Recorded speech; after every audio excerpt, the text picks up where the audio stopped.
this is going to be a little bit different than what we're used to because it's more laid back. This is just going to be a conversation between the three of us. Okay. Because we're basically going to do something that we haven't done yet. In campaigns in the past, we've just jumped into it without taking what's called a session 0, where we sit down and we talk about our characters and we talk about the world and the lore and your personalities and your backstories and things like that.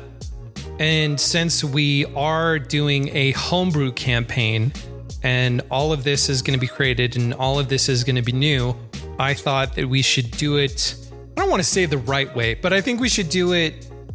We better? should better. Yeah, we should do it better and actually have a session 0 where we sit down and we talk about your characters, who your characters are, why you made the choices that you made in coming up with them, so that not only the audience can get a feel for the type of characters that you're going to be playing, but you will also have an opportunity to flesh out your characters, so to speak, and get a better understanding of who each of them is. So this is going to be a homebrew campaign we are running called Ithrodel. Ithrodel is an island that we are creating the lore and the backstory for, and the two of you are going to be citizens of this island.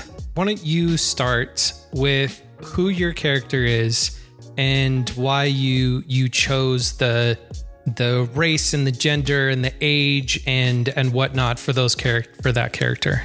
So, I'm Ethan, but in Daggerheart, my name is Han. Yes, your character and name I is am Han. a human race, and the reason I chose the race of a human is because I like being a human. You do have a lot of experience being a human, so yeah, I can see that. And I chose to be a Do you remember? The cards should be in front of you. Yeah, you have your character sheet and your card. At this point in moment, we don't know we have magic. No.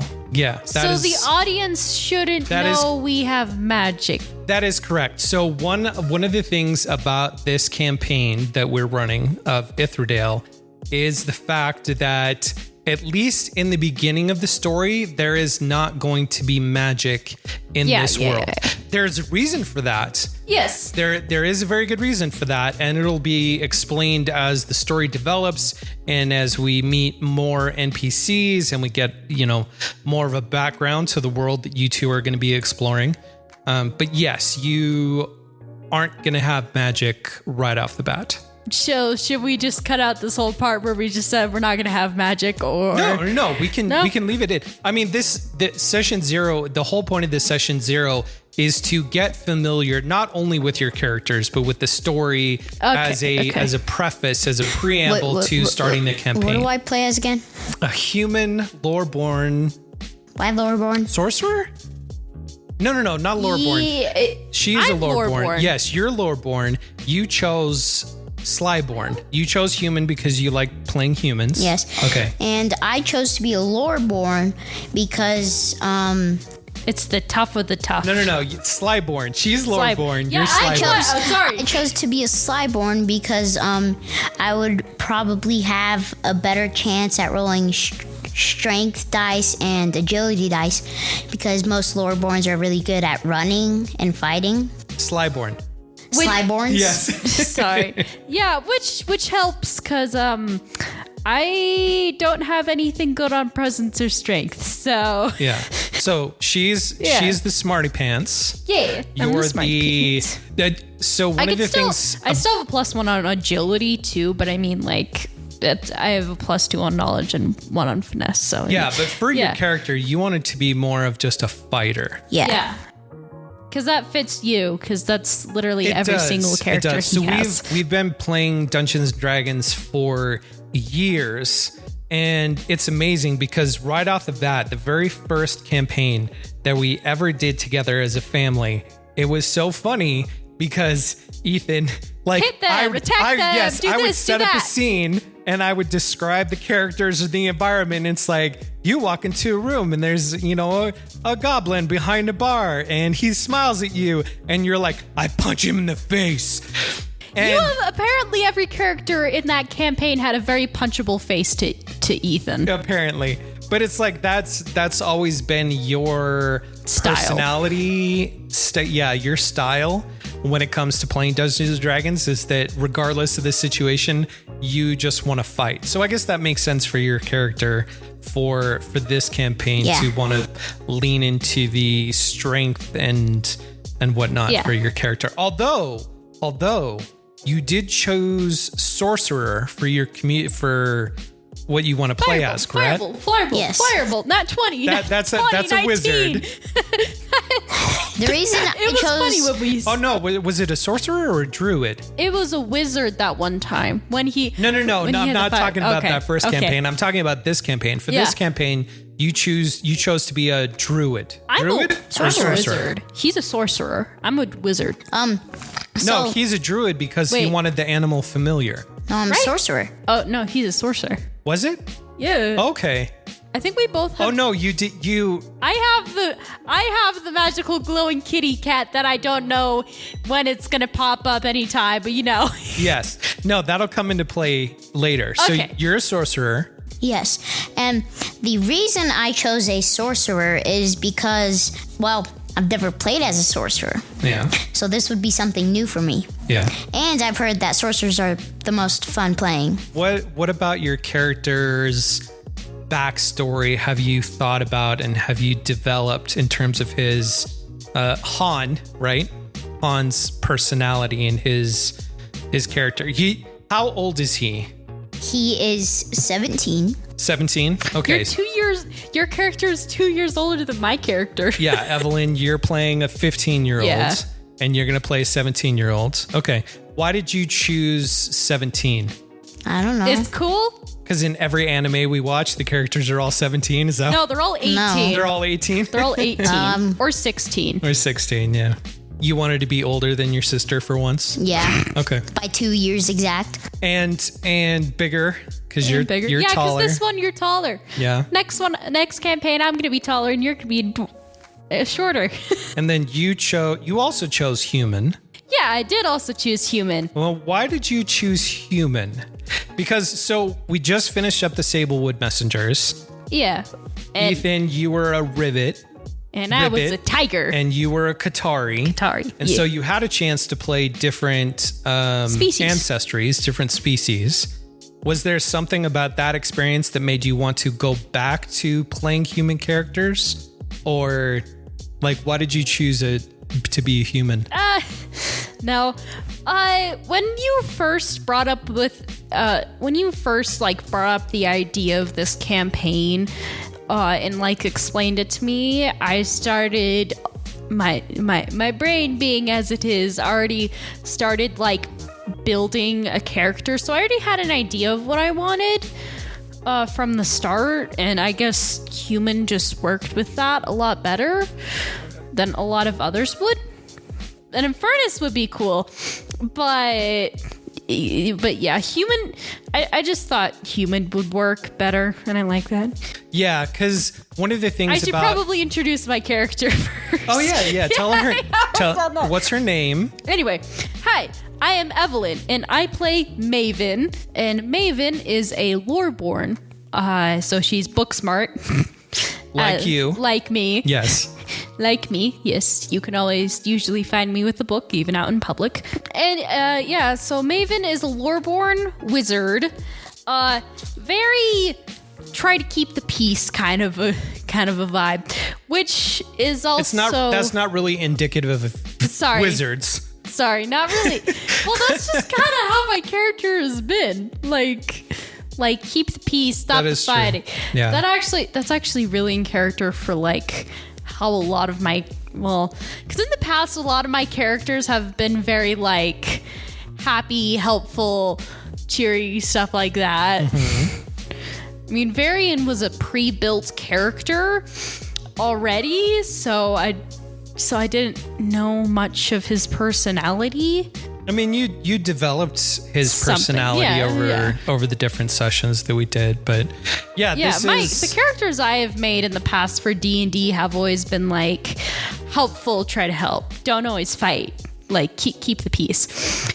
Just a reflection of you as a personality. Yeah, kind of, which helps.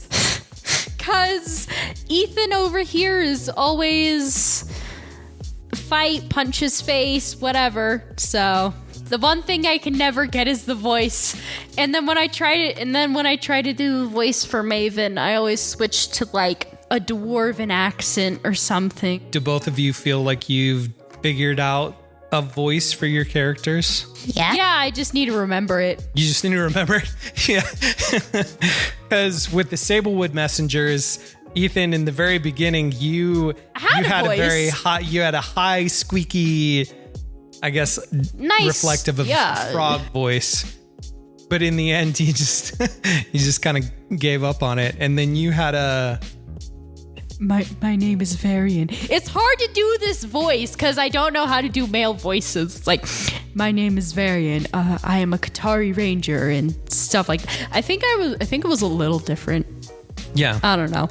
It's hard. Why did you choose wizard? Why did that class appeal to you most?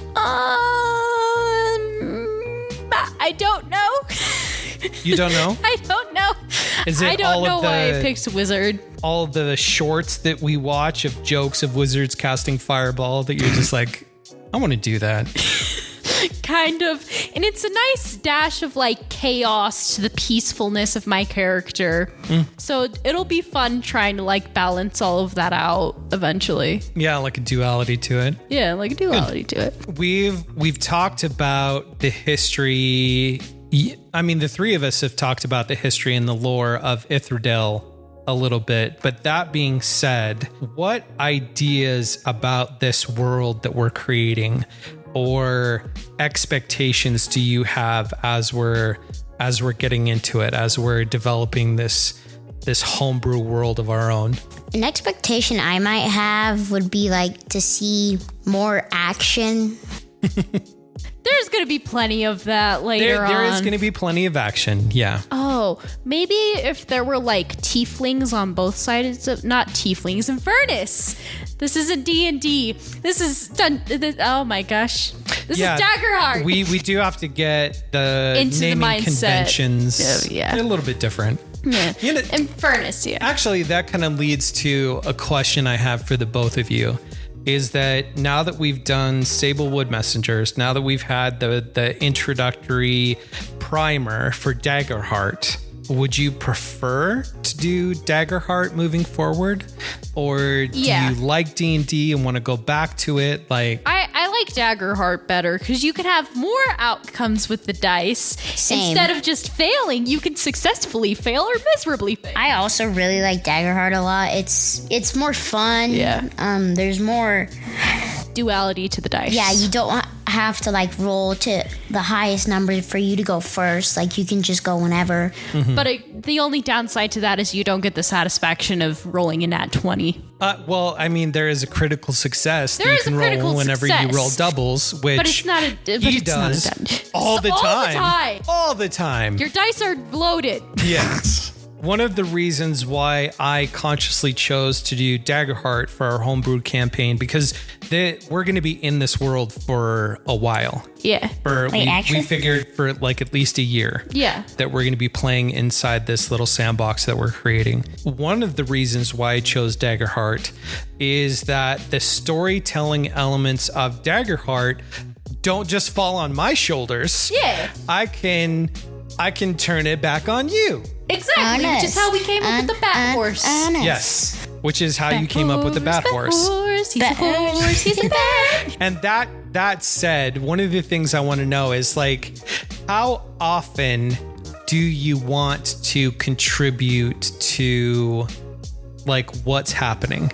Like, do you like it when I just completely set the scene and you can change little bits of it to how you want, or how much of the world building experience do you want to be a part of as we're going into this? So you could set like the general scene, like the general idea or layout of like the set we're in. And then sometimes we can get a little more into the details, but then like the rest is you. I don't know.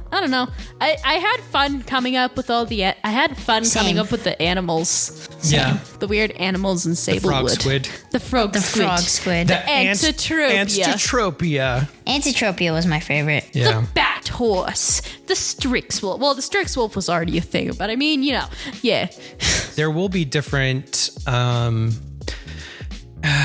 environments and NPCs and situations that I will have prepared.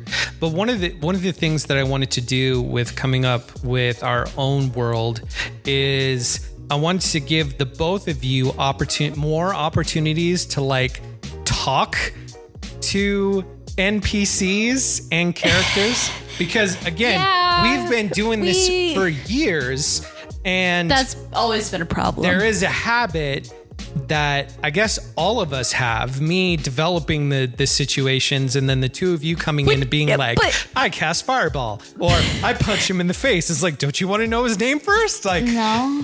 But no.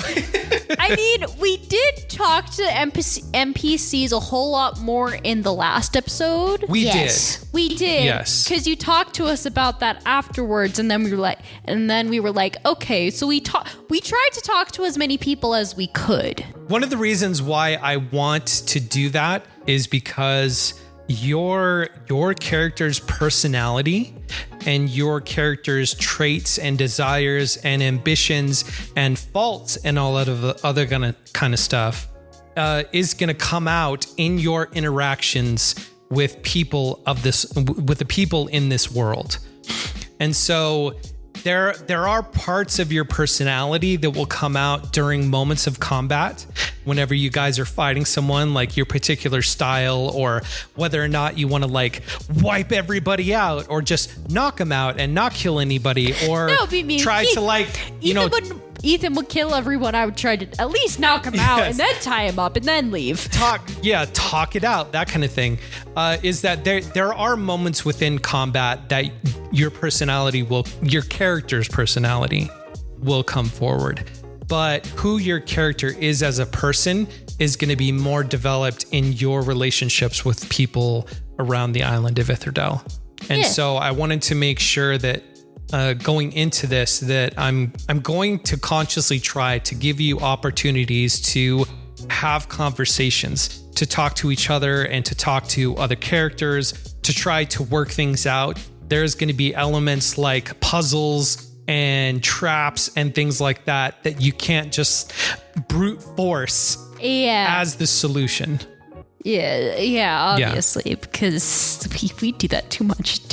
Yeah.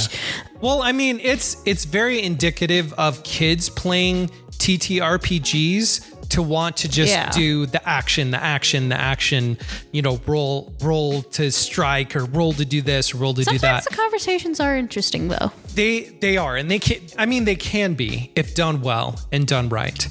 But I want to make sure that since we are in this and for the long haul, I want to make sure that you get a good idea and a good feel for who your characters are as people, so that as we run into these certain situations, you know how your character will react. I mean, I kind of gave this example when we talked about it before, is that, Dipper from Gravity Falls and Mabel from Gravity Falls have very distinct personalities. They do. And so sometimes it feels like if you swapped genders, that's what me and Ethan are. That's what you and Ethan are.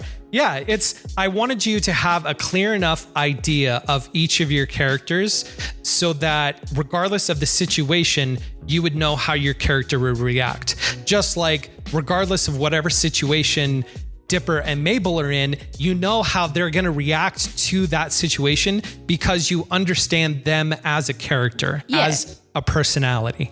And so I really wanted to drive this point home of having a clear idea of who Han is as a character, like how his Slyborn backstory influences what his personality is.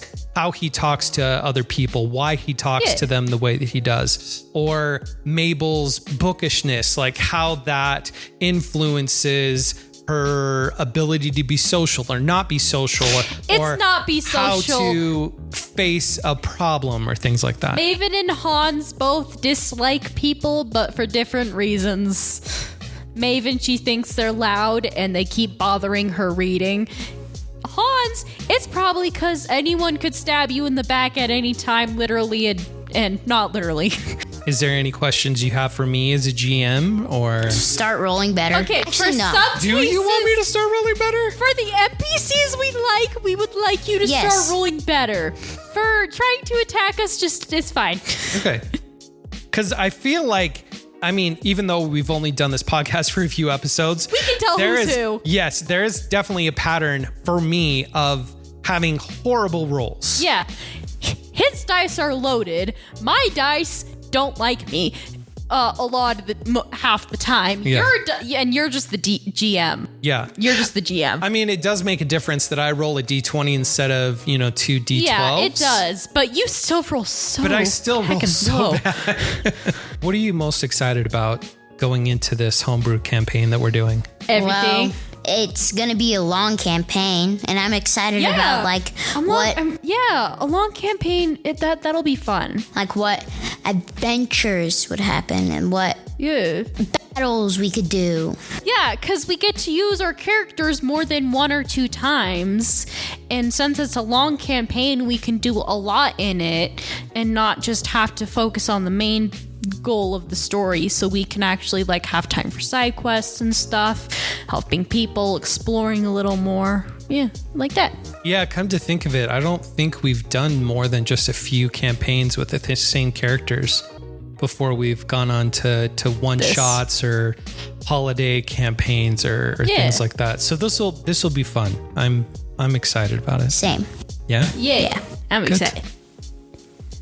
Thank you so much for listening to this, our session 0 for our new homebrew campaign of Ithrodel. You'll be able to find the first episode for that campaign starting next Friday. We're so excited to bring this new world to life for you in these cinematic, family-friendly podcasts that we put together, and we hope you enjoy them. If you do, please give us a 5-star review. It'll really help other people find the show, or the best way to help other people find the show is to share it with them. Thank you so much in advance if you do so.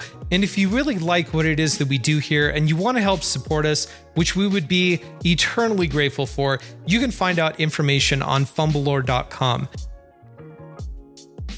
You can become a patron of the show and get behind the scenes content, bonus features, bonus episodes, one-shots that I'll put together, as well as behind the scenes videos and artwork and character development and world building ideas that I am creating for this new world of Ithrodel. Becoming a patron also allows you to be interactive with the show and naming NPCs and coming up with boons and banes that our characters are going to encounter throughout their journey on the island of Ithrodel. So from the 3 of us, we want to say thank you, and we'll see you next time for some more Fumblelore.